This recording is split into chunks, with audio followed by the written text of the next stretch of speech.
Alright everyone, welcome back again to more Tsukihime. Let's carry on. His dying scream rises to the heavens. There is no forgiveness, no mercy to be found here.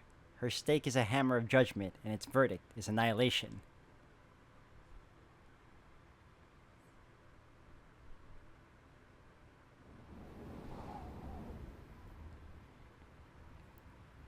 Nanda.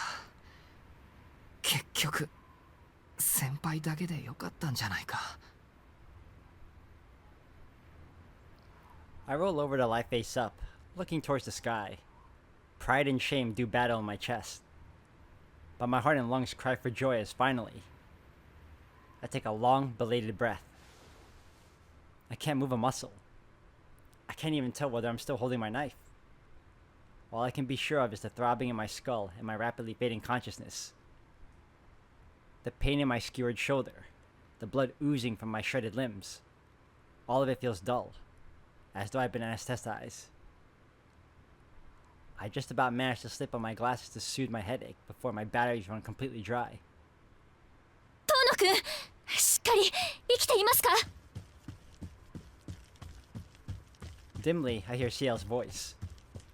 I want to raise a hand to show her there's no need to worry, but I can't lift a single finger. Tono-kun, Tono-kun! 呼吸はしていますね。心臓も動いている。なのに目を覚まさないなんて。あ、もしかして頭が。いや、その言い方はあんまりな気がします。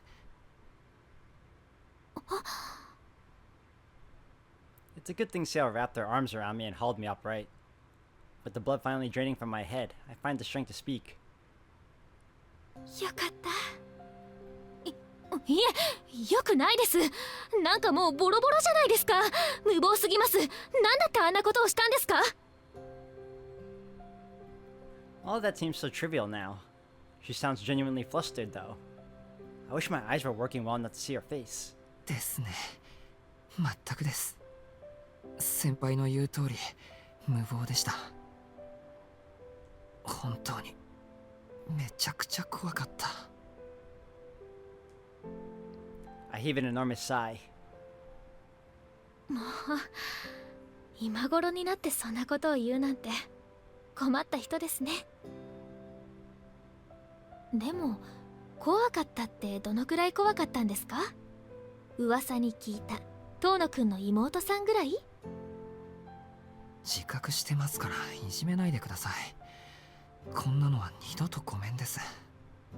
あと、子供扱いもやめてください。I bite back playfully. That only encourages Ciel all the more. はい、強がるところが可愛いです。And she grins. A bolt of agony from my shoulder tears through my consciousness. ああ、ごめんなさい。今は治療が先でした。肩の傷は、骨は折れていませんね。よかった。これなら私でも治療できそうです。他に痛いところはありませんか? はい。遠野くん? もしもし? As long as you're here, I know I'll be alright. With those words on my lips, my eyelids droop close.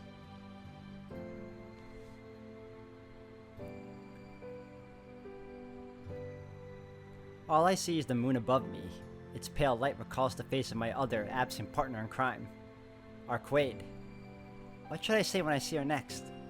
Should I tell her off for breaking her promise, or thank her for saving my life? Either way, picturing her face makes me feel... はい。おやすみなさい、遠野くん。後のことは私に任せて、どうかゆっくり休んでください。The lullaby of her whispered voice is the last thing I hear. For the first time in 2 long days, I fall into a deep sleep.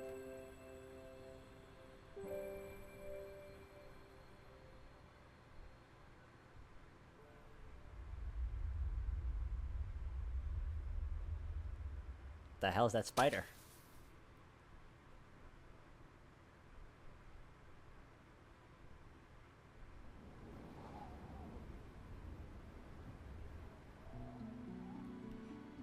Two hours after the demise of Love Archangel, the traffic restrictions and the media blackout remain in place. In order to keep a lid on the events that transpired here, inspection of photographic recording of the collapsed site has been strictly prohibited. These orders come not from the police or the military, however,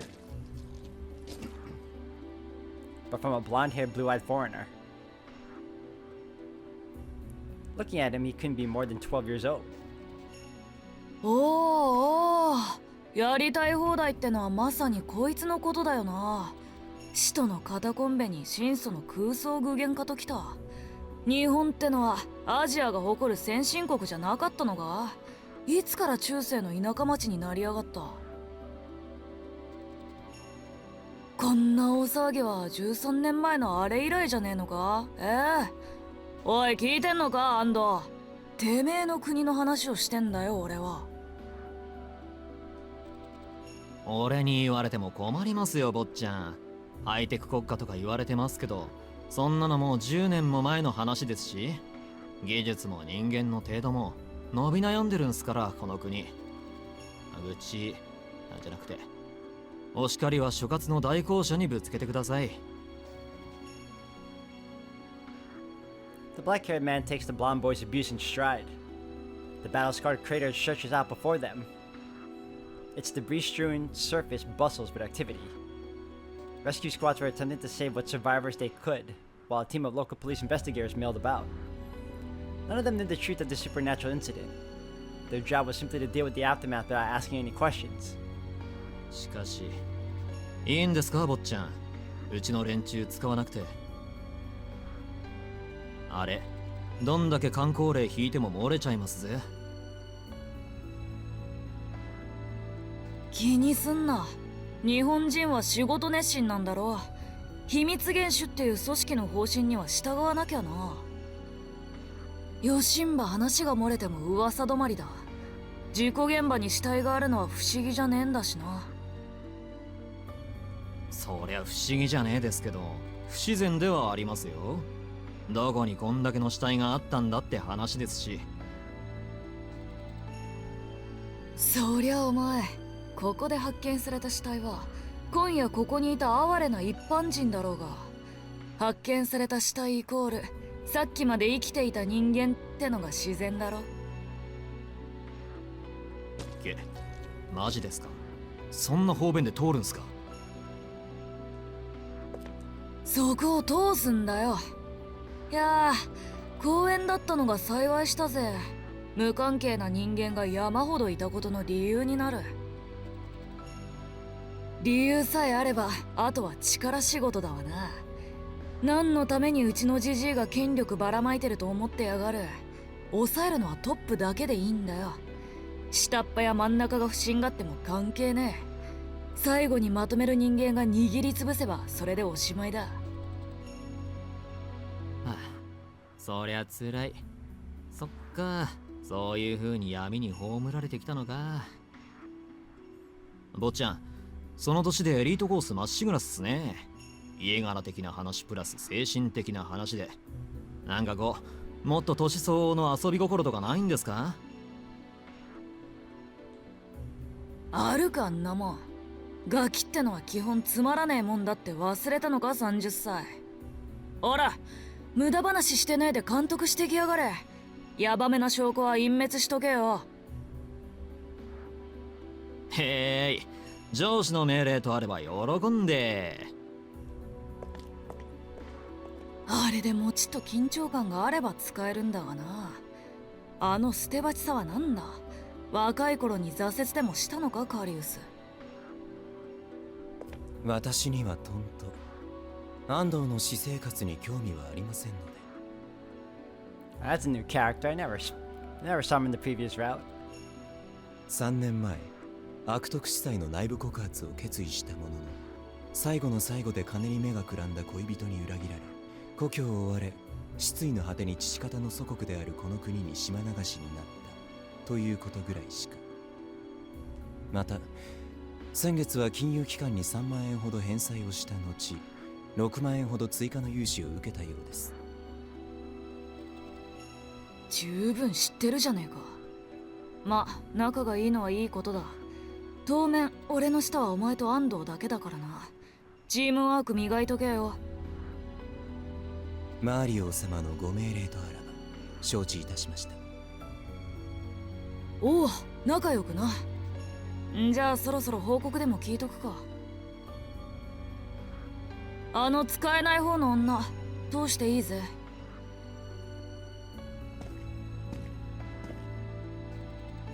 I like how I knew who they were talking about when they said the useless one. A nervous-looking woman is ushered through. Executor Noel, one of the handful of people who know what really happened here tonight. 本日付で赴任した監督司祭代行マーリオ・ジャッロ・ベスティーノだ。顔合わせは初めてだよな、代行者ノエル。ベスティーノってラウレンティス枢機卿のですか？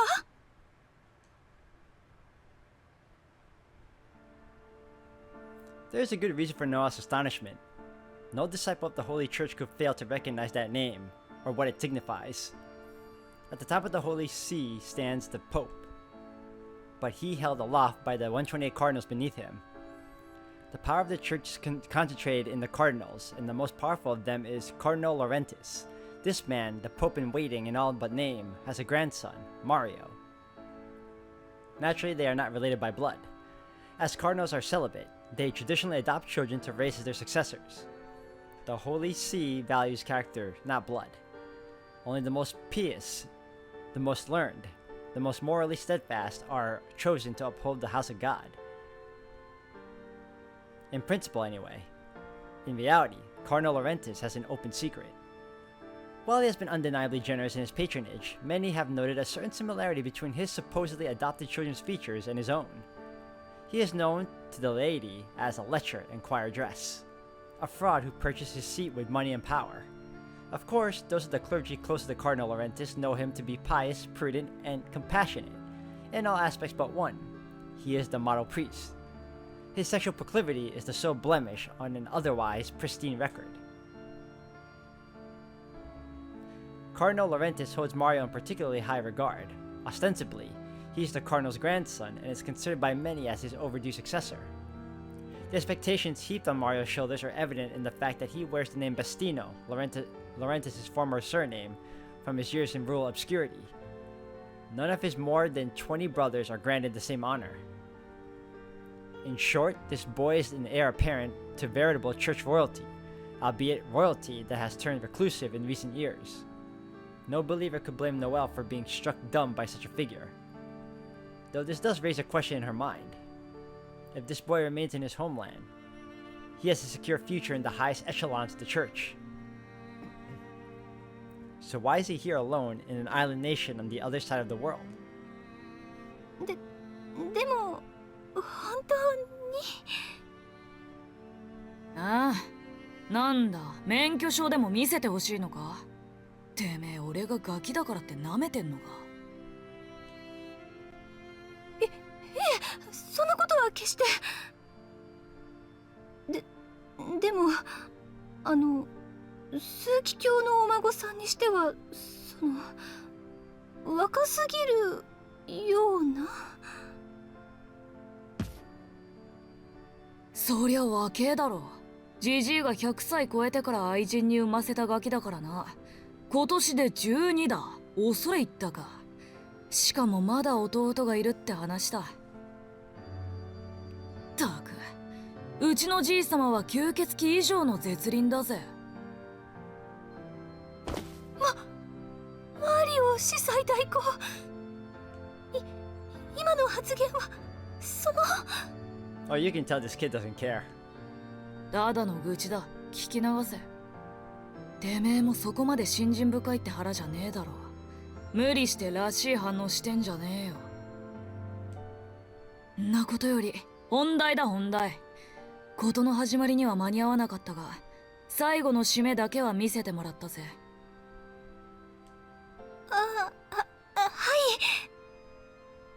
こ事の始まりというとどのあたりからでしょうか。てめえが逃げ出したところからだ。いい判断だったな、代行者ノエル。おかげで命があるわけだ。三流は三流らしく、てめえの命を最優先ってな。逃げ足だけは見どころあるよ、お前。10年近く使い捨ての犬ころやってるやつは筋金入ってやがる。俺が法王町に帰り次第、てめえはクビだ。修道院送りじゃねえぞ。ギロチン送りの方な。The sudden death sentence knocked Noelle off balance. For a few seconds, her heart felt like it stopped in her chest. 待ってください。あれには深いわけがありまして。She fell to her knees, begging desperately for her life. It was true that she abandoned her fellow executor, she admitted. But it wasn't out of self-preservation. She had to run so she could call reinforcements, so she could live long enough to kill their real target. So please, please. ほう、本命ときたか。じゃあ何か、てめえとあの女のコンビの標的は別なわけか。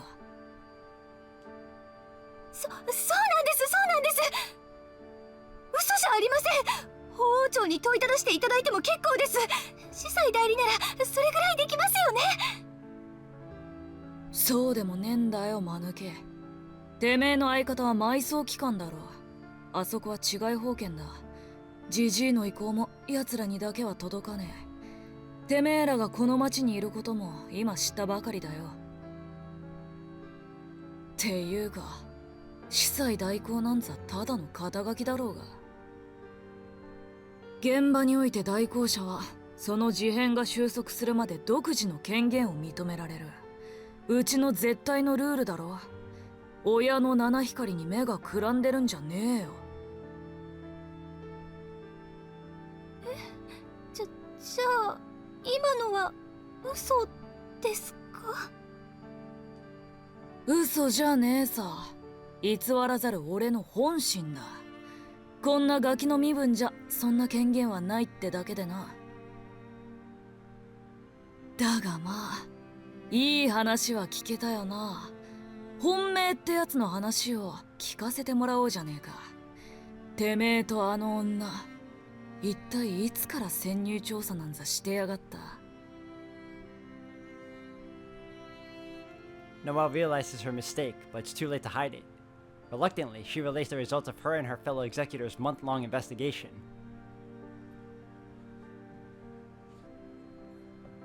The report takes around 10 minutes. She is quick, succinct, and very keen to emphasize that all responsibility lies with her colleague. 裏付けのない未確認情報を頼りにスコア稼ぎね。つまりはあれだ。てめえらも独断で動いてたわけか。結構。それなら潰し合う必要はねえ。協力し合えそうじゃねえか、代行者ノエル。司祭代行、それはどういう意味でしょうか？間抜け、今ので同じ穴の無地なだって分かれよ。俺はお忍び、てめえらは私的な暴走。奴を追っていることを上に知られるのは都合が悪いってことだろ。お忍び、それじゃあここまでのお咎めもなしということでしょうか？咎めようがねえな。俺は代行者なんざ見ていないし、そっちも俺の命令は受けていないわけだし、ことが終わるまではそういうことにしておけよ。正直こっちも自由に動かせるのはこの国の権力者だけでな。教会の実動部隊は動かせない。動かす時は最後の一手、決着をつけるタイミングだけだ。なんでそれまで使い勝手のいい駒が欲しかったんだよ。つまり今だけ私たちは対等ということですか？ああ、互いに助け合っていこうぜ。とは言っても、ことが終われば立場も元通りだ。後々いい生活がしたいってんなら尻でも振りまくるんだな。俺に媚びを売れば売るほどジジイへの覚えも良くなる。てめえ程度の三下には一生に一度あるかないかのチャンスだぜ。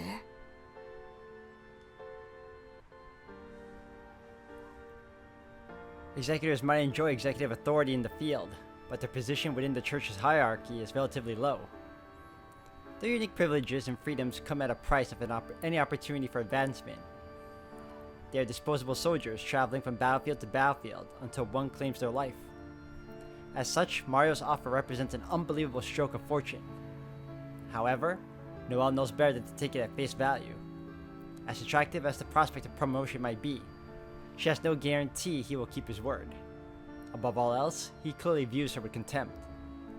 She resents being ordered around by a child less than half her age, and while she might not realize it, she also has a fundamental dislike of church officials. Little, if anything, could ever make him likable in her eyes. なんだ、嬉しくねえのかよ。ここは喜んで俺の靴を舐めるところじゃねえか。メス犬のくせに反応悪いなてめえ。犬っていうより豚だったか。This kid has quite the mouth on him, too.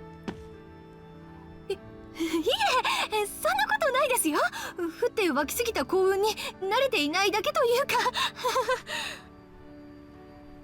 それより、出世の話なら、あの子はどうなんです？今でも信じられないけど、本当に巣を倒しちゃいましたよね。これであの子の待遇とか上がっちゃうんですか？何しろ初の27層殺しなんですし。ああ、バカ言ってんじゃねえぞターキー。たとえ国を揺るがすような怪物だろうとな、吸血鬼殺しで役職が上がるかよ。Mario answers with withering scorn. Noah's resentment only deepens, but she feels a sense of relief. Seal can hunt down the greatest trophy an executor can claim, the head of one of the dead apostle lords, and it still won't earn her a moment's reprieve. But... だいたい初めての話でもねえしな。はい？ This time, Noah's reaction is one of genuine surprise.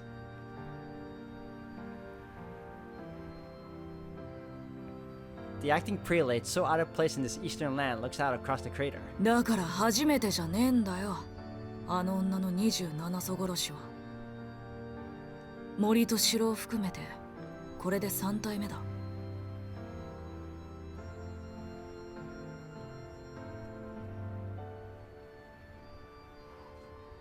Oh, that didn't sit well with Noelle. As he recounts the accomplishments of Noelle's absent comrade, his eyes are cold.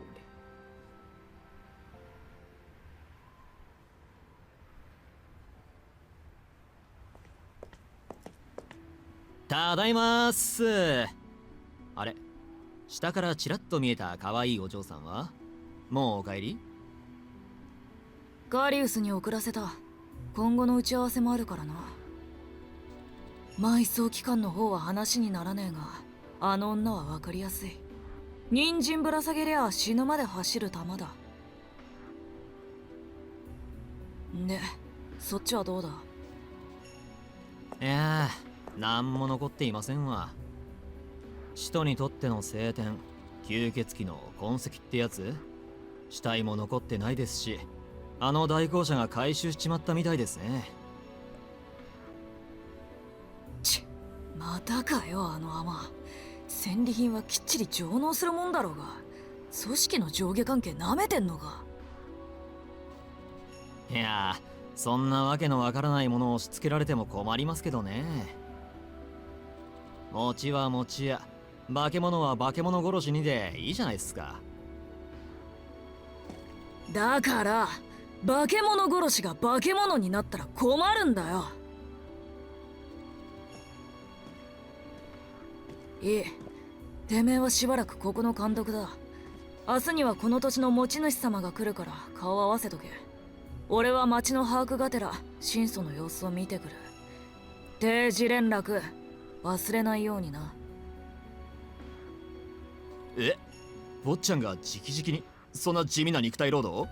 俺の仕事ですよそれ。死ぬほどクソだな安藤。神祖の尾行なんざてめえに任せられるか。一日であの世行きだ。ちゃん、そんなに俺を大切に。まだ駒の替えがねえからな。死なれたら俺が疲れる。人員が増えたらてめえに任せるから安心しろ。まあそういう理由っすよね。でも坊ちゃんならうまくいくんですか？基本的に貧弱なただのクソガキですよね、坊ちゃん。魔術だの秘跡だのに頼らない時点でてめえらよりマシだろうよ。ヨシンバ見つかってもあれとは顔見知りだ。殺されることはね。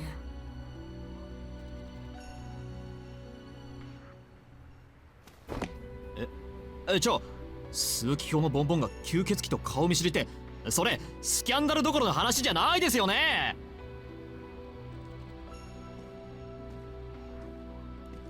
The boy ignores his subordinates blabbering and walks off into the night. He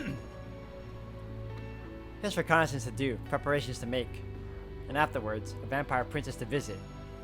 A woman he met so long ago that she has all but faded from memory.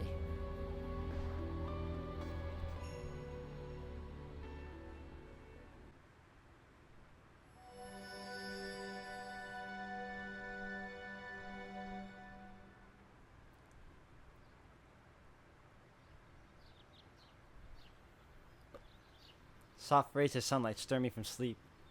My eyes are closed, but I can sense the serenity surrounding me through my skin. The air is cool, as if nudging me to wake. It feels like it's going to be a beautiful sunny day. ここは I'm lying in bed, my glasses neatly placed next to my pillow. I'm not surrounded by extreme cold, and I don't feel any debris pressing down on my back. I found myself in a room in the tonal mansion. By force of habit, I put on my glasses before looking around. I take a deep breath, filling my lungs with fresh air. I hear the hands of a clock ticking, offering a rhythm to the chirping of the birds outside. The sunlight streaming in through the window is so pure, I can almost hear the rays sparkle. そうか。俺は I return to my normal life. My thoughts are still a mess, and my joints still ache, but at least things are back to the way they should be. After witnessing the gruesome vision of hell that was that supernatural encounter, this morning feels like happiness itself. For an insignificant human like me, there's no greater reward than... おはようございます、四季様。 Ah, she was right there all along. The sudden greeting startles me into an upright position. I look over to find History standing at attention in front of the door. 翡翠。申し訳ありません。四季様がなかなかお気づきになられませんので、こちらから声をおかけしたのですが。いや、こっちこそごめん。 That caught me off guard. My heart's still pounding. あれ、まだ7時前だけど。はい。四季様のお目覚めには少しばかり早い時間です。だよね。じゃあ翡翠は何をしに来たんだ？四季様を起こしに参りました。明葉様からここ2日間の事情を説明してもらいますので、テコを使ってでも連れてくるようにとことづかっております。なんだって。 Akiha, these past 2 days. Explanation. Though I hear the words, it's as if they've all lost all meaning. I spend about 10 seconds pondering them, resisting the temptation to abandon rational thought entirely. No matter how hard I try, there's no excuse I can find for the past 2 days. I skipped school, I broke curfew, I basically went AWOL on Akiha. She was already pretty mad when I didn't make it home before dark. I dread to imagine the fury I'll face this time. Shit. I'm a dead man walking. I can't think of anything to say to Akiha that could possibly get me out of this. あのさ、翡翠。控えめに言って、秋葉のやつ怒ってる。On a scale of 1 to 10. さあ、どうでしょうか。それは四季様が直にお確かめください。 Oh, that's not good. History sounds coldly unconcerned with my plight. If I had known things would turn out like this, I'd have done everything to get back. いやちょっと待った。それ以前になんで部屋で眠ってるんだ俺。いいえ、四季様はお帰りになられた後、疲れているからと自室でお休みになられたのですが。俺が自分の足でここまで。はい、昨夜の10時過ぎにご帰宅なされた折、出迎えた姉さんが死ぬほど疲れている、起きるまで起こさないでほしいと言っていると伝言を受けたまわったと。 Was I hypnotized? I don't remember any of that, but I can't imagine History's lying to me. Maybe Ciel dropped me off the front gates and I walked the rest of the way here. After that brutal battle, I probably wasn't totally aware of my surroundings. いやというか My memories remain fully intact. Arkwade, Blob, Ciel, I remembered them all. I'll erase your memories of this day. That's what Ciel told me. But it looks like she let me off the hook. Even so, that doesn't change the fact that Ciel and Noel must be long gone, not that Vlav has been taken care of. 四季様、ああいやそうだった。思い出した。すぐに行くから秋葉にはできるだけ落ち着くように言っておいてくれると嬉しいかな。申し訳ありません。善処いたしますが、成果はほぼないものとお考えください。 I see. Things are so bad that not even History and Kohaku's support would work in my favor. At any rate, I should get up. I won't get anything done by staying in bed. A mild dizziness washes over me as soon as I stand up. My body hurts all over. No doubt due to the wounds I suffered last night. I've got all kinds of cuts and bruises, and my muscles ache from overexertion. My skin spasms with every movement, and a low burning pain courses through my body. Of course, if there's anything I should be surprised about, it's the fact that I lived to see another morning. It's a wonder I survived, considering all the reckless stuff I did. 四季様、ごめんちょっと立ちくらみ。着替えたら行くから翡翠は先に行っててくれ。大丈夫、すっぽかしたりしないから。はい、それではお待ちしております。 History bows deeply and leaves the room. It's Sunday, so there's no school today. I take up the uniform that I've been wearing since yesterday and change into regular clothes. I'm not excited for what's about to come, but I brought this on myself. All I can do is brace myself as best I can for my audience with Her Royal Highness Akiha.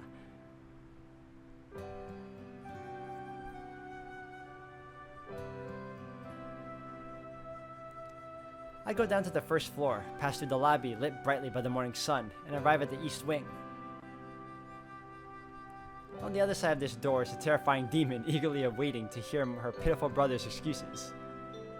No, this is no time to be whimpering like a fool. Regardless of the circumstances, I skipped school and didn't come home. It's only natural that Akia would want an explanation.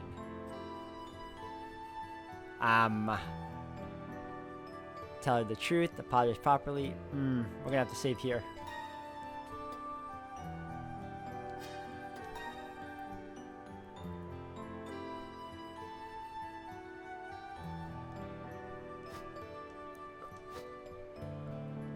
Okay. I can't tell her the truth. I want to, but I can't.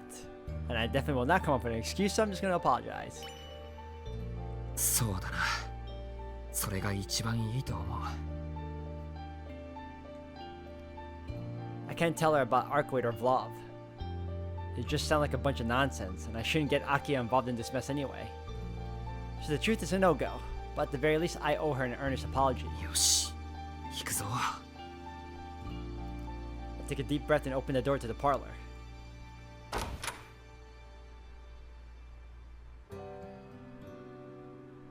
ございます、兄さん。不思議とずいぶん久しぶりな気がしますね。 Oh, there goes that look again. I'm worried. Aki has such a fiery gaze on me, communicating loud and clear just how angry she is. Her hostility is already at full strength. いやおはようアキハ。挨拶は結構ですから、そこに座ってください。ええ、いろいろと長くなるはずですものね。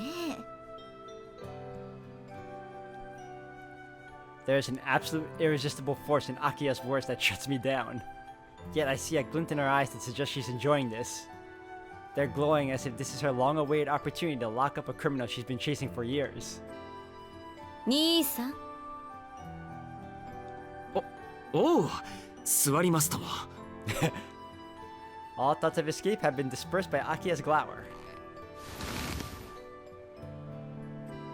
I endured the pain surging through my body and sit down on the sofa. 座りましたよ。言わずともわかります。妙な態度でこちらの規制をそがないでください。卑怯です。なんで卑怯なんだ？卑怯でしょ。そんな顔されたら気が緩む。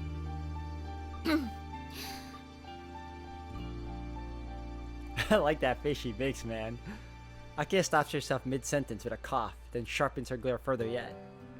兄さん、早速ですが、おとといと昨日のお話を聞かせていただけませんか？ Akia composes herself elegantly, taking her teacup into her hand. Although she phrased it as a question, it was unmistakably a command. But as her older brother, I just can't let her know about what happened. I'd rather she hate me than have to have her worry about me. それなんだけど、アキハ。はい。何でしょう。率直に言って、事情は説明できないんだ。The shattering of porcelain fills the room as Akia's teacup falls from her hand onto the table. No, it'd be more accurate to say that she deliberately dropped it. アキハ様。ああ、ごめんなさい、スイ。片付けてもらえる？ Without another word, Hisui begins cleaning up the spilled tea and the shards of the exorbitantly expensive-looking teacup. I look on awkwardly while Akia's stare continues to pierce through me. Hisui finishes cleaning and goes into the kitchen. それで、兄さん。何？この2日間の出来事を詳しく話していただけますか？ I like how the music came back and she just like erased the previous couple of seconds. Akia's not giving up. She's still trying to get me to talk. But there's no way I can tell her what happened. Not only for my sake, but for hers too.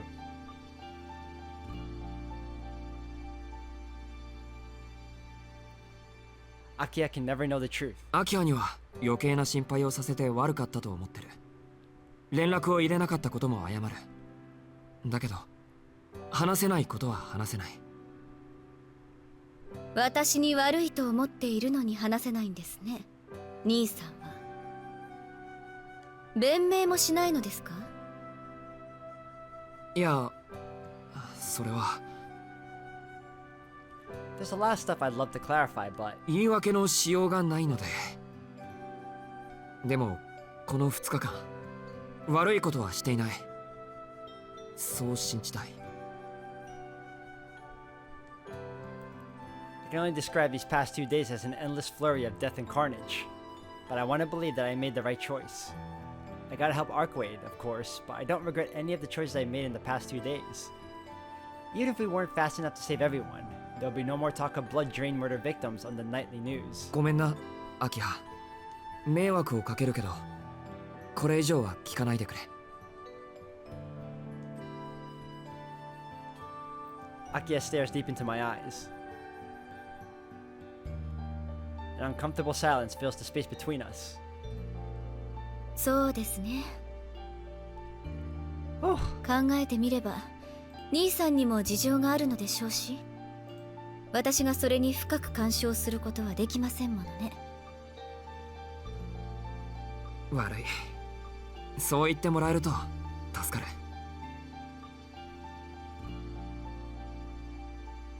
わかりました。この件に関してこれ以上の追及は勘弁して差し上げます。連絡をいただけなかった点については私にも落ち度がありますから。落ち度なんてそんなの秋葉にないだろう。携帯電話を取り上げたのは私です。あれがあればズボラな兄さんでも連絡ぐらいはしたのではありませんか。Yeah. Looks like she doesn't know that my phone was secretly returned to me quite some time ago. ですがそれも今回だけです。今後はこのようなことは控えてください。兄さんは遠野家の唯一の男性なんですから、もう少しご自分の立場を理解していただかないと困ります。良くない外聞が広まってしまったら遠野家の今後の人付き合いにも影響がありますし。う。いやー、それこそ問題ないだろう。俺が何しようと興味も持たないって、あっちの方々は。だいたい遠野の跡取りは秋葉なんだから、家のことを思うなら俺をよそに出すなり、遠野の家にふさわしい婿養子でも見つければいいのに。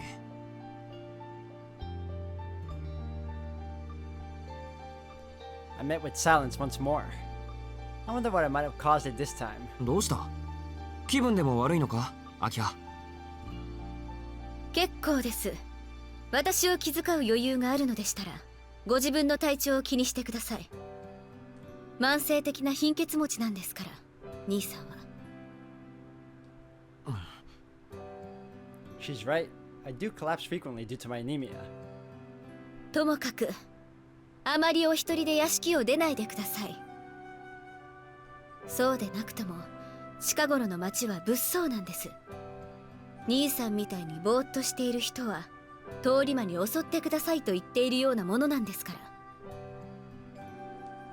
それなら大丈夫。あんな事件二度と起きないよ。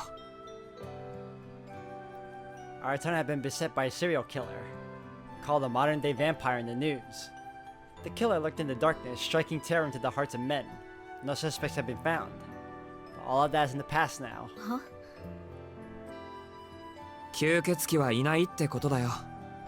その犯人はもう捕まったんだ。そうなんですか？それは良い知らせですが、兄さんよくそんなことを知っていますね。ああ、たまたま逮捕現場に居合わせたというか。Saying those words makes me smile wryly. It's technically the truth, one born of an incredible series of coincidences. So much happened during those 2 days I spent with Arkwade. Thinking back on it, it still feels like a dream. But at any rate, the monster that made its nest in this town is gone. I can't deny being somewhat proud of my involvement. 兄さんどうしたんです？急に嬉しそうな顔をして。別に。ただ終わったんだなってようやく実感できた。The weight lifted from my chest as I say those words puts a smile on my face. Ultimately, it seems that Aki has accepted my excuses. I thank her as I stand up. いや、安心したらお腹が減ってきた。朝食をもらってきてもいい？私に許可を求める必要はありません。朝食まで管理する気はありませんから、ご自由にとってください。琥珀なら厨房で朝食の支度をしているでしょうし。サンキュー。じゃあ遠慮なく。I make to head for the door then. A wave of dizziness hits me again. This is bad. My fatigue and fever seem to have gotten worse. 待ってください兄さん。先ほどから顔色が優れないようでしたが、今のではっきりしました。ああ、実は少し熱っぽい。I almost said it was nothing, but there's no point acting tough. They'd probably just make Akia worry even more anyway. そう謝る必要はありません。お体が優れないのは兄さんのせいではないでしょう。琥珀は朝食の支度をしていますから、荒木先生を呼びましょうか。翡翠、連絡をお願い。今朝は楼閣の方にいるはずよ。かしこまりました。荒木先生ってあの人を呼んでどうするんだよ。というかいるの、あの博士。兄さん、くれぐれも先生を博士などと呼ばないように。調子に乗ってしばらく正気を失いますから。荒木先生は昨夜うちに泊まっていたんです。まだ帰っていないようだし、兄さんの体を見てもらいましょう。あの方、ああ見えて外科の医師でもあるんです。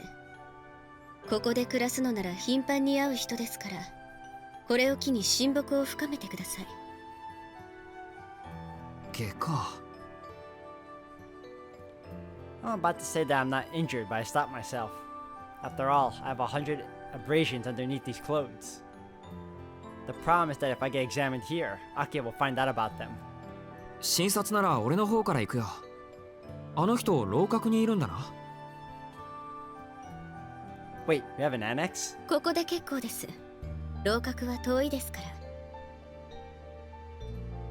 すぐに来ますから、軽く熱と脈拍を測ってもらいなさい。解熱剤は、いえ、薬なら琥珀に頼んだ方がいいかしら。兄さん、何ですかそんなにそわそわして。まさかその年になって診察が苦手なんですか？診察には慣れている。そういうことじゃなくて。はあ、では荒木先生が苦手とか？苦手というか、ついていけない系だろあの人は。だからそういう話でもなくて。では何だというのです。不満があるのでしたらはっきりと口にしたらどうですか？ Voice my concern clearly. Be careful what you wish for. ここで服脱いでいいのか？俺診察の時は全部脱ぐけど。全部ってつまり全裸ですか？ No, I'm not a pervert. Looks like I didn't explain myself very well. いや、さすがに全裸にはならないだろう。普通は上だけ。ですよね。上着だけということでしょうか。I make a face that says, what else would there be? Akia gets up from the sofa without another word and heads toward the door. She seems to have gotten the message. 席を外しますから、診察が終わり次第食堂にどうぞ。私は午後から外せない会食があるので外出しますが、私が留守だからといって羽目を外さないようお願いします。Hi. Akia leaves the room. What a relief. That was a little awkward, but it looks like I'll be able to get through this without Akia finding out about my injuries.